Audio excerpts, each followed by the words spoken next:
Estimados alumnos, comenzaremos el segundo video correspondiente a la clase Modelo de software. Los objetivos para esta clase son: número 1, conocer lo que es un modelo de software. 2, importancia de escoger el más adecuado a nuestra realidad. 3, aplicar el modelo incremental en sus fases combinado con Scrum. Veamos primeramente qué es un modelo. Podemos decir que muchos proyectos comienzan pareciéndose a una casa de perros, si queremos hacer una analogía, pero crecen hasta el tamaño de un rascacielos. Llega un momento en que no se ha tenido en cuenta la arquitectura, las herramientas. La casa de perro, convertida en rascacielos, colapsa bajo su propio peso.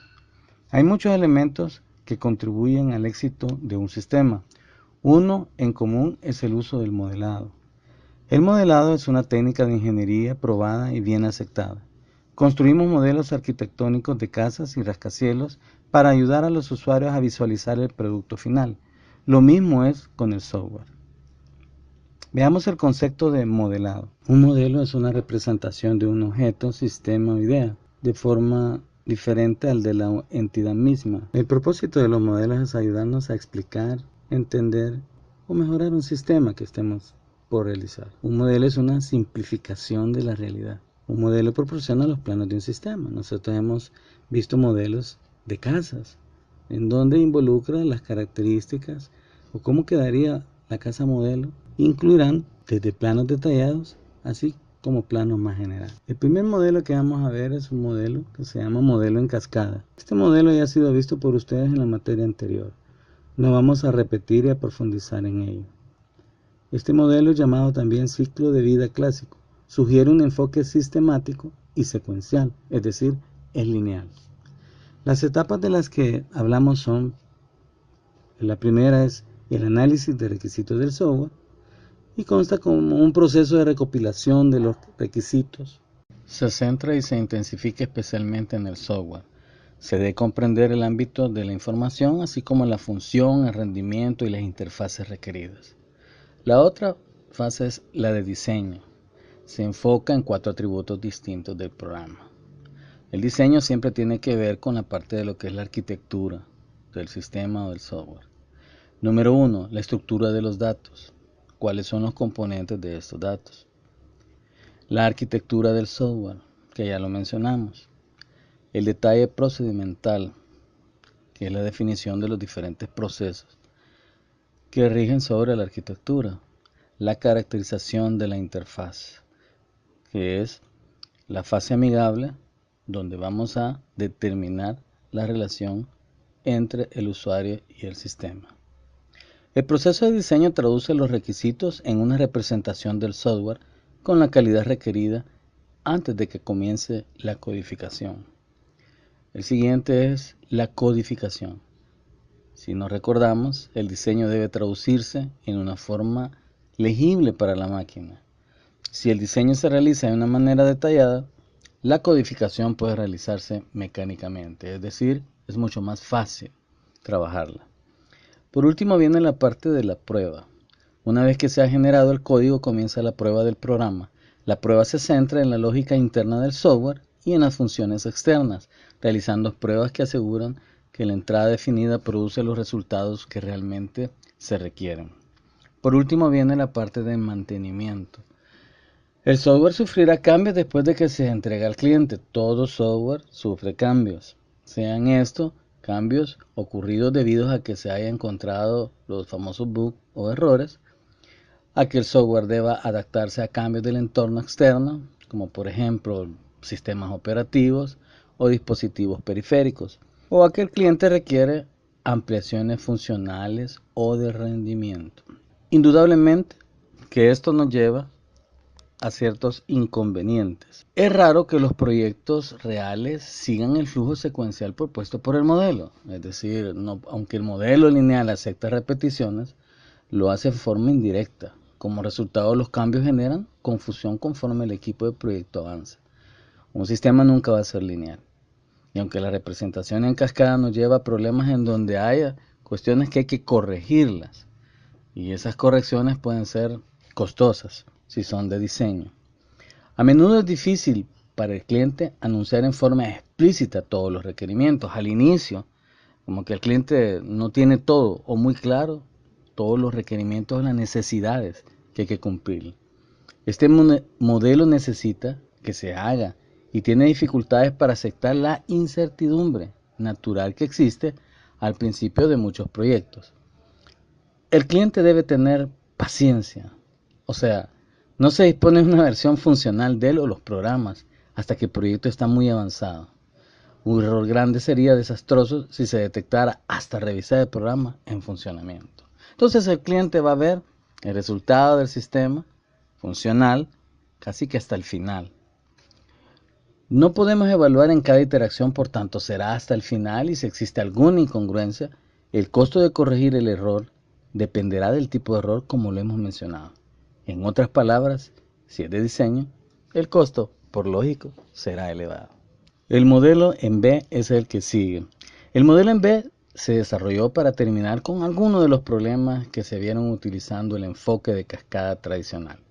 Los defectos estaban siendo encontrados demasiado tarde en el ciclo de vida, ya que las pruebas no se introducían sino al final del proyecto. El modelo en B dice que las pruebas necesitan empezarse lo más pronto posible en el ciclo de vida. También muestra que las pruebas no son solo una actividad basada en la ejecución. El modelo en B es un proceso que representa la secuencia de pasos en el desarrollo del ciclo de vida de un proyecto. En él se describe las actividades y resultados que han de ser producidos durante el desarrollo del producto. Si ustedes ven la gráfica, la parte izquierda de la B representa la descomposición de los requisitos y la creación de las especificaciones del sistema. El lado derecho representa la integración de partes y su verificación. B significa validación y verificación, que son términos que ustedes ya están relacionados y que retomaremos cuando veamos la parte de lo que son las pruebas. Realmente las etapas individuales del proceso pueden ser casi las mismas que las del modelo en cascada. Sin embargo, hay una gran diferencia. En vez de ir para abajo de una forma lineal, las fases del proceso vuelven hacia arriba, tras la fase de codificación, formando una B. La razón de esto es que para cada una de las fases de diseño se ha encontrado que hay un homólogo en las fases de pruebas que se correlacionan. En otras palabras, encontramos en cada fase una forma de probarlas. El modelo B dice que las pruebas necesitan empezarse lo más pronto posible en el ciclo de vida. También muestra que las pruebas no son solo una actividad basada en la ejecución. Hay una variedad de actividades basadas en la ejecución y ustedes ya las han visto. Hay una variedad de actividades que se han de realizar antes del fin de la fase de codificación. Estas actividades deberían ser llevadas a cabo en paralelo con las actividades de desarrollo, y los técnicos de pruebas necesitan trabajar con los desarrolladores y los analistas del negocio de tal forma que puedan realizar estas actividades y tareas y a la vez producir. Objetivo del modelo en B. 1. Minimizar los riesgos del proyecto. Mejorar la calidad del producto. Reducir los costos totales a lo largo del proyecto. Mejorar la comunicación entre los stakeholders. Ventajas del modelo en B. La relación entre las etapas de desarrollo y los distintos tipos de pruebas facilitan la localización de fallos en un modelo sencillo y de fácil aprendizaje. Hace explícito parte de la iteración y trabajo que hay que revisar. Especifica bien los roles de los distintos tipos de pruebas a realizar. Involucra al usuario en las pruebas. Y esto es muy importante, la parte en donde el usuario es involucrado. Con las evaluaciones o con las pruebas que nosotros llevemos en las diferentes fases, va a ser mucho más fácil hacer correcciones en su momento, aunque siempre dependerá del tipo de falla o error que encontremos. Esto puede alargar un poco el tiempo, pero en alguna medida ahorrar costos, a diferencia del modelo clásico en cascada. Las desventajas. Es difícil que el cliente exponga explícitamente todos los requisitos, y eso lo sabemos y lo hemos visto. El cliente debe tener paciencia, pues obtendrá el producto al final del ciclo de vida. Eso no se puede evitar. Las pruebas pueden ser caras y a veces no lo suficientemente efectivas. El producto final obtenido puede que no refleje todos los requisitos del usuario. El siguiente modelo es un modelo que abarca a otros, que es el evolutivo. Como sabemos, el software evoluciona con el tiempo. Los requisitos del usuario y del producto suelen cambiar conforme se desarrolla el mismo. Al ver el usuario o el cliente las diferentes desarrollos que hay, puede que al cliente se le vaya ocurriendo nuevos requerimientos. Las fechas del mercado y la competencia hacen que no sea posible esperar a poner en el mercado un producto absolutamente completo, por lo que se debe introducir una versión funcional limitada de alguna forma para aliviar las presiones competitivas. En esas u otras situaciones similares, los desarrolladores necesitan modelos de progreso que estén diseñados para acomodarse a una evolución temporal o progresiva, donde los requisitos centrales son conocidos de antemano, aunque no estén bien definidos a nivel detalle. Los evolutivos son modelos iterativos. Permiten desarrollar versiones cada vez más completas y complejas hasta llegar al objetivo final deseado. Incluso evolucionar más allá durante la fase de operación. Los modelos más representativos son el prototipo, el espiral, el incremental. Veamos un poco de los modelos de prototipos que en la asignatura anterior vieron algunos conceptos de ellos. Modelo de prototipos, también conocido como desarrollo con prototipación o modelo de desarrollo evolutivo. Se inicia con la definición de los objetivos globales para el software, para el sistema que se está haciendo. Luego se identifican los requisitos conocidos y las áreas del esquema en donde es necesario más definición. Este modelo se utiliza para dar al usuario una vista preliminar de parte del sistema. Este modelo es básicamente prueba y error, ya que si al usuario no le gusta una parte del prototipo, significa que la prueba falló, por lo cual se debe corregir el error que se tenga hasta que el usuario quede satisfecho. Por eso llamamos prueba y error. Además, el prototipo debe ser construido en poco tiempo, esa es una característica, usando los programas adecuados, y no se debe utilizar mucho dinero, pues a partir de que éste sea aprobado, nosotros podemos iniciar el verdadero desarrollo del sistema. Pero eso sí, al construir el prototipo, nos asegura que nuestro software sea de mejor calidad, además de que su interfaz sea de agrado para el usuario. Un prototipo podrá ser construido solo si con el software es posible experimentar. Podemos decir que prototipo es un sistema auxiliar que permite probar experimentalmente soluciones parciales a los requisitos del sistema. Para que el coste de desarrollo del prototipo sea bajo en relación al sistema final, debe ser limitar las funciones, es decir, no es totalmente funcional, no abarca todo lo que el sistema necesita, limitar su capacidad, limitar su eficiencia, evitar limitaciones de diseño, utilizando un hardware más potente que el que ejecuta el sistema final. ¿Cuándo es útil este tipo de modelo? El cliente no identifica los requisitos detallados. A veces es necesario hacer un prototipo que muestre al cliente, por ejemplo, una interfase gráfica, cuando estamos evaluando la usabilidad del sistema. Importante que el cliente pueda interactuar con el prototipo y de esa manera darnos las observaciones. Otro es el responsable del desarrollo no está seguro de la eficiencia de un sistema operativo o de la interfase hombre-máquina. Características. Funcionalidad limitada. Como ya lo hemos dicho, si es un prototipo, vamos a construir un prototipo en el menor tiempo posible con costos reducidos, la funcionalidad será limitada. Poca fiabilidad. Características de funcionalidad pobres.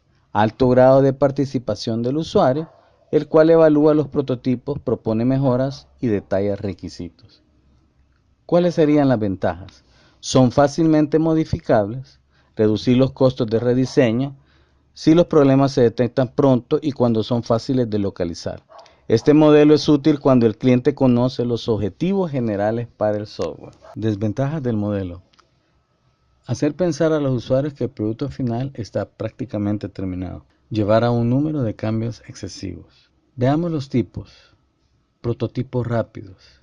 Este método está asociado a la idea de desarrollar diferentes conceptos propuestos mediante prototipos de software para su posterior evaluación. El desarrollo de la simulación o prototipado del sistema futuro puede ser de gran ayuda, permitiendo a los usuarios visualizar el sistema, su concepto e informar sobre el mismo, pidiéndose utilizar para aclarar opciones sobre los requerimientos de usuario y para especificar detalles de la interfaz de usuario a incluir en el sistema futuro. El prototipado rápido se describe como un método basado en ordenador que pretende reducir el ciclo iterativo de desarrollo.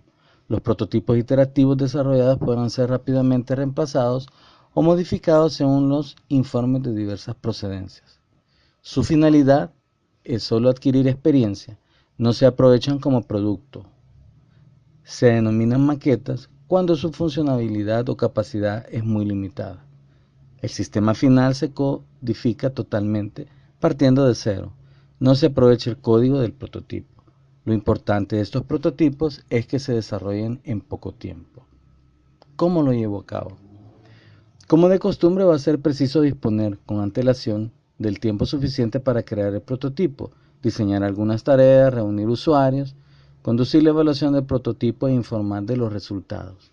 Por otra parte, habrá que seleccionar a los usuarios apropiados para el test del prototipo, intentando cubrir un amplio rango de usuarios dentro de la población objetivo, y se prepararán tareas realistas en las que se ocupará a los usuarios mientras trabajan con el prototipo. ¿Puede ser utilizado el prototipo para la realización de las tareas? Convendrá asegurarse mediante una sesión piloto previa. Procede entonces conducir la sesión, se alecciona al usuario para trabajar a través de las tareas seleccionadas, interactuando y respondiendo al sistema de forma apropiada. Si se requiere, se puede obtener información adicional entrevistando a los usuarios inmediatamente después a su interacción con el prototipo.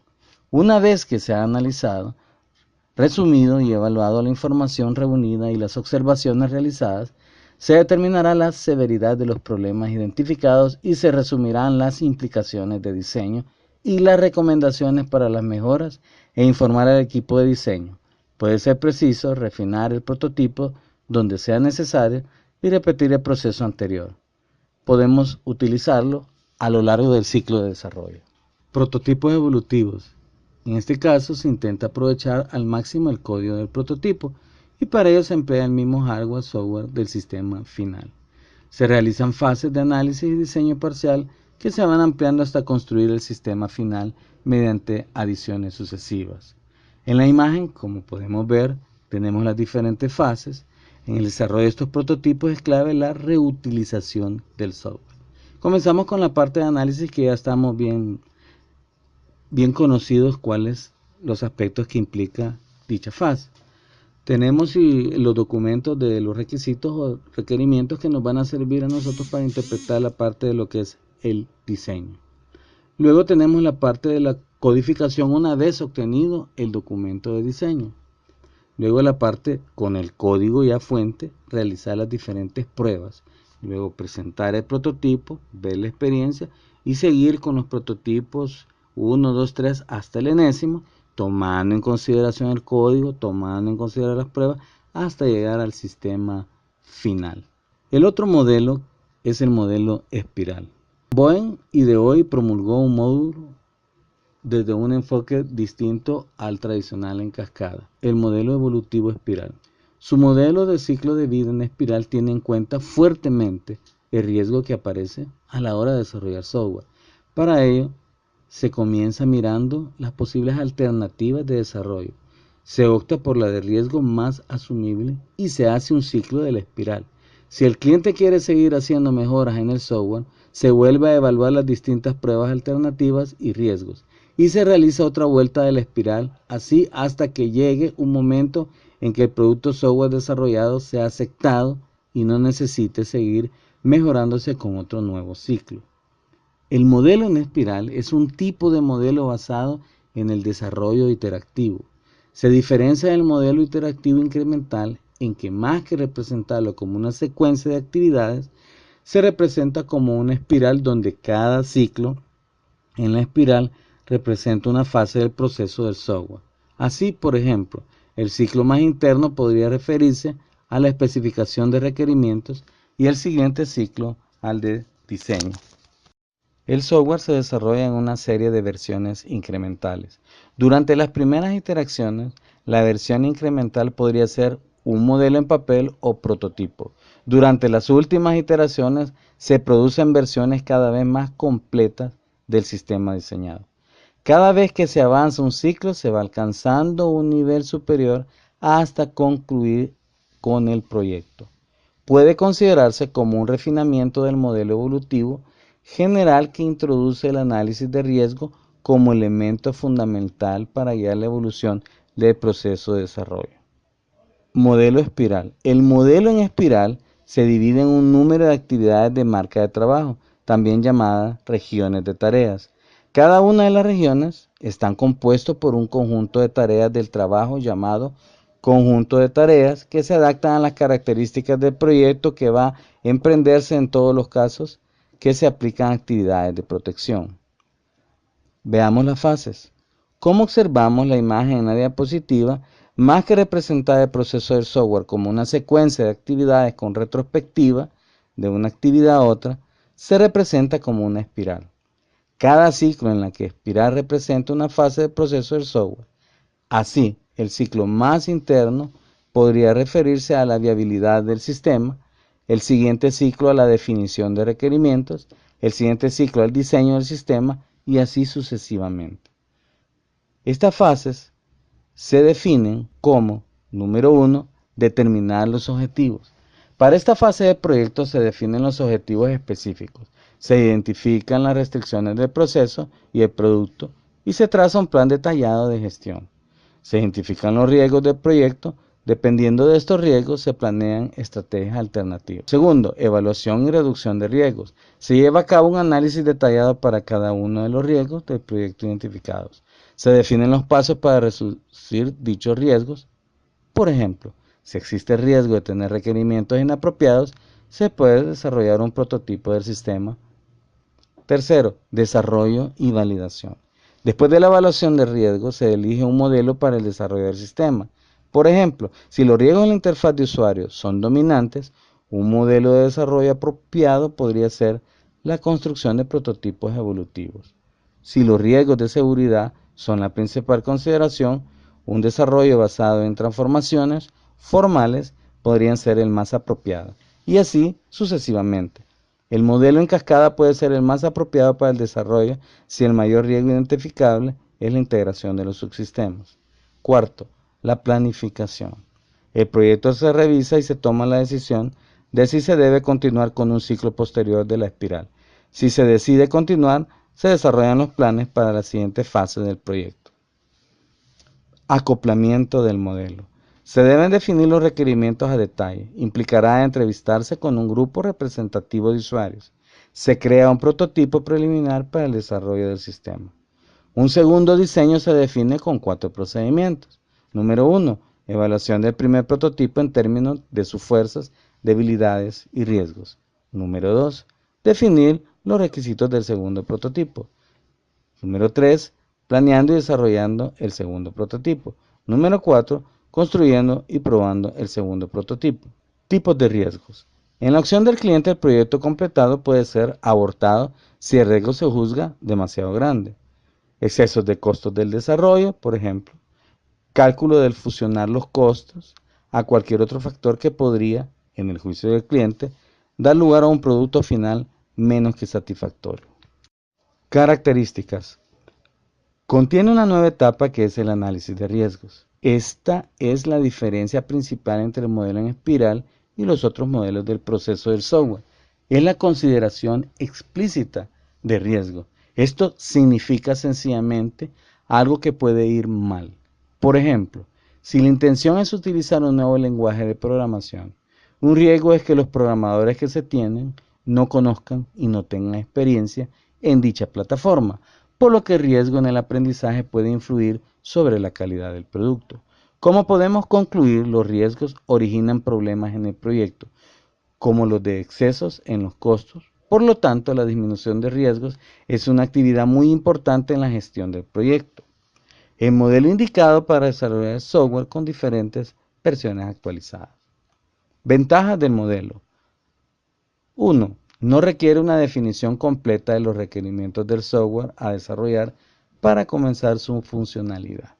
Hemos recordado y hemos dicho de que muchas veces el cliente no tiene muy claro todos los requerimientos. Este modelo nos sirve. Número 2. En la terminación de un producto, el final de la primera interacción es muy factible aprobar los requisitos. Número 3. Sufrir retrasos corre un riesgo menor porque se comprueban los conflictos presentados tempranamente y existe la forma de poder corregirlos a tiempo. Como todo modelo, tiene sus desventajas. Y estas son: existen complicaciones cuando se evalúan los riesgos. Es muy complejo evaluar los riesgos. Se requiere la participación continua por parte del cliente. Nosotros sabemos muchas veces que el cliente no tiene tiempo, pasa muy ocupado, y cuando se requiere la participación continua, ahí hay un problema. Se pierde tiempo al volver a producir inicialmente una especificación completa de los requerimientos cuando se modifica o mejora el software. Ahora veamos el último, que es el modelo incremental, el que nosotros vamos a trabajar en el proyecto. Podemos decir que hay muchas situaciones en las que los requerimientos iniciales del software están razonablemente bien definidos, pero el alcance general del esfuerzo de desarrollo imposibilita un proceso lineal. Esto nos estamos refiriendo al modelo en cascada. Además, pueda que exista una necesidad imperiosa de dar rápidamente cierta funcionalidad limitada de software a los usuarios y aumentarla en las entregas posteriores de software. En tales casos, se elige un modelo de proceso diseñado para producir el software por incrementos. El modelo de desarrollo en cascada requiere que los clientes de un sistema cumplan un conjunto de requerimientos antes de que se inicie el diseño y que el diseñador cumpla estrategias particulares de diseño antes de la implementación. Los cambios de requerimiento implican rehacer el trabajo de captura de estos de diseño e implementación.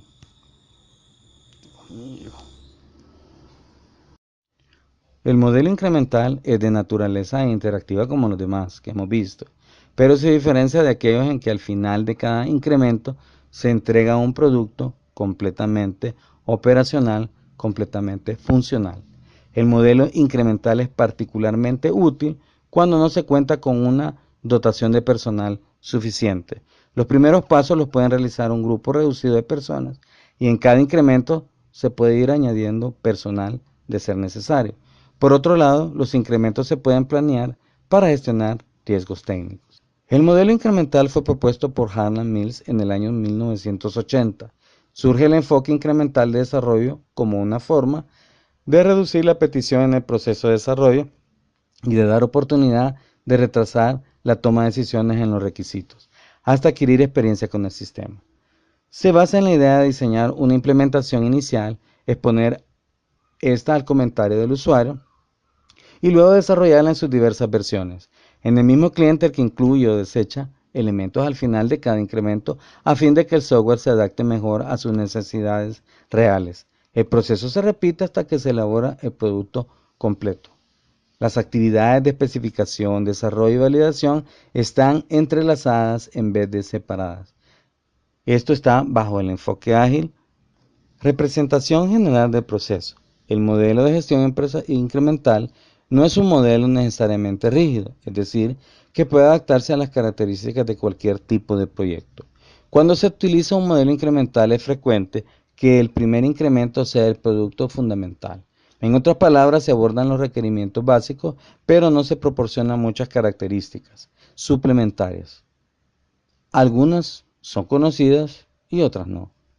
El cliente usa el producto fundamental o lo somete a una evaluación detallada. Como resultado del uso y evaluación, se desarrolla un plan para el incremento que sigue. El plan incluye la modificación del producto fundamental para cumplir mejor las necesidades del cliente. así como la entrega de características adicionales y más funcionalidad. Este proceso se repite después de entregar cada incremento hasta terminar el producto final. En una visión genérica, el proceso se divide en 4 partes: análisis, diseño, código y prueba. Sin embargo, para la producción del software se usa el principio de trabajo en cadena o pipilena, utilizado en muchas otras formas de programación. Con esto se mantiene al cliente en constante contacto con los resultados obtenidos en cada incremento. Estas secuencias, líneas, producen lo que se denomina incremento. El primer incremento es a menudo denominado núcleo y estará formado por aquellas funcionalidades más importantes. Durante el desarrollo se puede llevar a cabo un análisis adicional de requisitos para los requisitos posteriores, pero no se aceptan cambios en los requisitos para el incremento actual. Una vez que un incremento se completa, este es integrado al sistema y se le entrega al cliente un producto operacional que puede poner perfectamente en funcionamiento. Esto significa que tienen una entrega temprana de parte de la funcionalidad del sistema. Pueden experimentar con el sistema, lo cual les ayuda a clarificar sus requisitos para los incrementos posteriores. Este proceso se aplica cada vez que se desea crear una versión más completa según los requerimientos de nuestro cliente. El modelo incremental se aplica cuando, en un proyecto, tenemos un tiempo límite y no disponemos del personal suficiente para que nuestro propósito sea implementado completamente. Habíamos hablado de la arquitectura pipeline. Es una arquitectura basada en filtros. Consiste en ir transformando un flujo de datos en un proceso comprendido por varias fases secuencialmente, siendo la entrada de cada una la salida de la anterior. A fin de reducir consumo, se investiga una solución de compromiso entre la resolución por etapa y la cantidad de etapas. El método de escalamiento está descrito para reducir la potencia con el cual se ha sobredimensionado en las últimas etapas del caso de una arquitectura pipeline convencional. Es de bajo consumo y no muy alto costo. Características del modelo. Se evitan proyectos largos y se entrega algo de valor a los usuarios con cierta frecuencia. El usuario se involucra constantemente. Sistemas que tienden a trabajar como un todo son difíciles de desarrollar bajo esta metodología. Aplica el enfoque lineal secuencial escalonadamente. Cada incremento agrega funcionalidad adicional o mejora sobre el sistema. Cada etapa debe cumplir con los requisitos de los desarrolladores. La propuesta del modelo es diseñar sistemas que pueden entregarse por piezas, a partir de la evaluación que plantea el siguiente incremento y así sucesivamente. Es iterativo por naturaleza. Es útil cuando el personal no es suficiente para la implementación completa. Los requerimientos del usuario se priorizan y los requerimientos de prioridad más altos son incluidos en los incrementos tempranos. Los usuarios no tienen que esperar. El desarrollo incremental es el proceso de construcción siempre incrementando subconjuntos de requerimientos del sistema. Se evitan proyectos largos y se entrega algo de valor a los usuarios con cierta frecuencia. El usuario se involucra más, requiere gestores experimentados, es decir, al igual que el método Scrum, requiere personal que tenga experiencia. Ventajas. Con un paradigma incremental, se reduce el tiempo de desarrollo inicial, ya que se implementa la funcionalidad parcial. También provee un impacto ventajoso frente al cliente, que es la entrega temprana de partes operativas del software. Permite entregar al cliente un producto más rápido en comparación del modelo cascada. Resulta más sencillo acomodar cambios al acotar el tamaño de los incrementos. Desventajas.